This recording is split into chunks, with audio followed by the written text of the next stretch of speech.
Like if we You said, responded, okay, go on. If he responded back to the text as soon as possible, then y'all would write him off as a nice guy.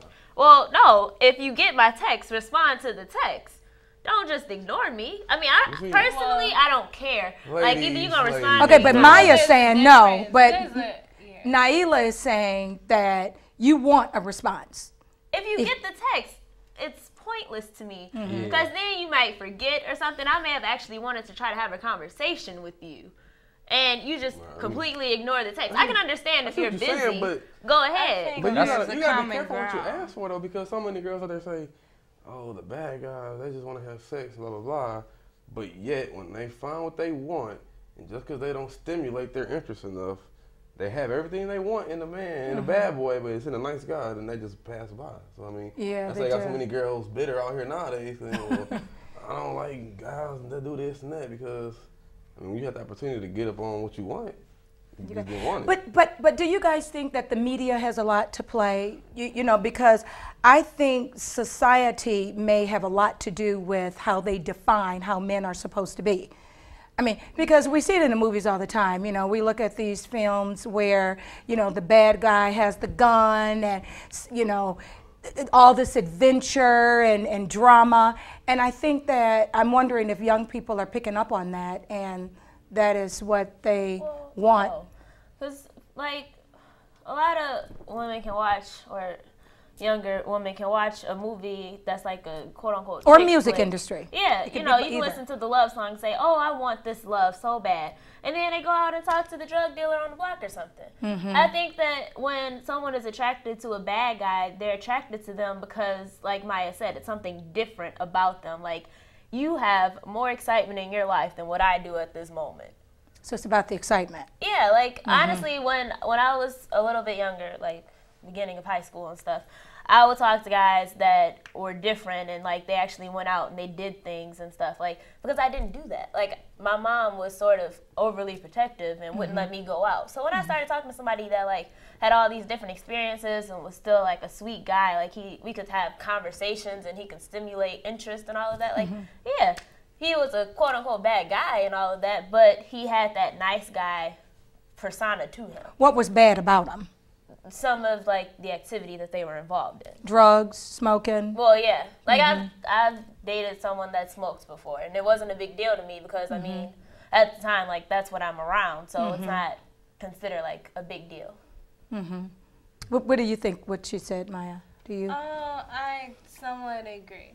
Yeah, I think with the whole, like, going into the influence and everything, I think with music and everything, a lot of times guys do pick up some from that. Because if you listen to the music that we listen to, mostly like in the car at a party or something, it's like a dog, H words, or FMVs, or I hope you find your baby mama, but... And that's considered the bad guy type? Yeah, and with that, but it's like you hear and it's like those are the people that are making the most money. They're up here.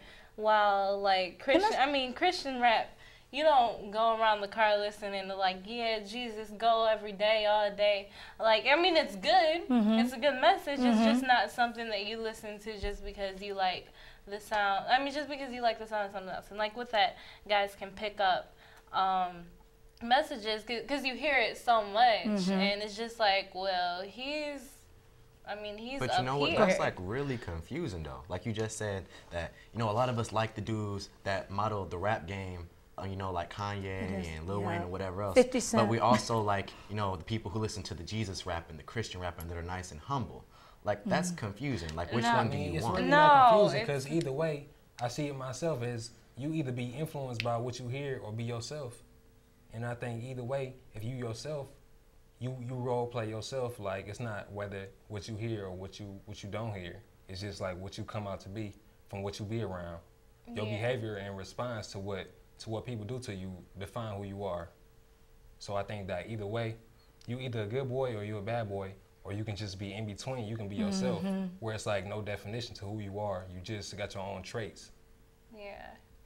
And yeah, somewhere in there, like having those male, like that confidence and things that you look for as a woman, like confidence and just like a nice like persona that you give off that like says like I'm a man or I'm a male, but at the same time someone who isn't too overly confident or overly cocky, because that's where, I mean, that's a turn off to me. But it still seems like there's some confusion, and I want to ask the guys, are you guys still confused as to why a lot of the girls generally choose the bad boy type, or what you've heard on today's show has given you some clarity?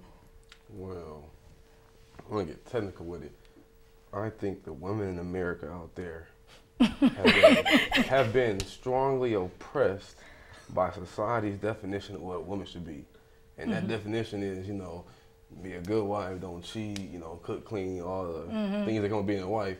So I think when girls grow up under that mom or that, you know, mother figure, they get tired of being associated with what everybody say they should be. So they tend to do the opposite of what everybody says they should be like, because they find a thrill in that. Okay, so that's kind of a little bit about what Naila was saying a little bit. I don't think it's the mom that influences. I mean, I'm just saying it's just like women are given a certain stereotype to fulfill, whether it's like the mother or not. I'm just saying like that's what people are brought up to be. There's stereotypes for both genders, though. Well, yeah, but let me say something. Like, okay, a guy sleep around and he a guy. A girl sleep around and she a hoe. Yeah. So I guess like when women are growing up, like, you know, you have your boyfriend. If you sleep with him, it's like, okay, you slept with your boyfriend, but if you sleep with someone you're not dating, then you're labeled as a hoe. But that's like that's what she said. It's a double standard. But I mean, no. See, like, the thing with double standards is this though. Double standards will never ever go away. Okay. It's like racism will never ever go away. That's what you let people influence you to hear. That's no, like, but that's the reality of it though. Okay, it's not the reality. And you gotta let that get to you. We're getting a little bit away. What point in time was it where a girl can do the same thing a guy does? And they're both seen as equal in the public eye. Okay, and we're getting away from the kind of like just how you guys are getting into the double standards. I'm trying to get into what the attraction is to the bad boy. Let's talk a little bit about the nice guy. We talked a little bit about the thug, what makes them irresistible, and why girls find the bad guy more desirable. Let's talk about the nice guy. A lot of girls say that she wants a nice guy, but she doesn't want a doormat. In your opinion, what's the difference between a nice guy and a doormat? I'm talking to the girls. A nice guy, he's respectful, he treats you well, he makes you know that you're important. A doormat does that, but goes over the top with it.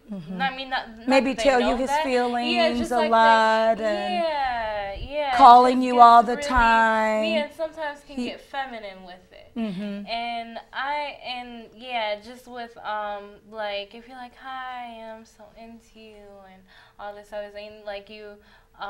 Or if they say like, oh, and they say the D word, and they're like, oh, excuse me, I didn't mean to cuss in front of such beauty, or something like that. Like they go over the top with it, and they often lack confidence. It's more like, well, like some guys, they've asked me like, well, like they'll say like, oh, I'm ugly. Or do you think I'm attractive? I really wish you could. Because you don't find that in your experience. You don't? Oh my goodness! I mean, all kinds. What would be your definition? I've talked to like doormats before, and like when like, Maya, where have you been? It's like, what guys are you dealing with? Because like a doormat to me is somebody that's like indecisive, and they just want to please you, and they can't make up their own mind. It's like I have to make all the decisions. And I'm an indecisive person myself. Like, people hate that about me sometimes. And they always say yes to whatever you want to do. They let you get away. Like David said, like some guys set boundaries or whatever. Like, they won't allow you to do this. It's not necessarily allowing, but it's like they take it disrespectful if you do something. And so, like, they have those boundaries, if you will, or like morals about themselves. Whereas like a doormat, it's like you can go ahead and do whatever. Like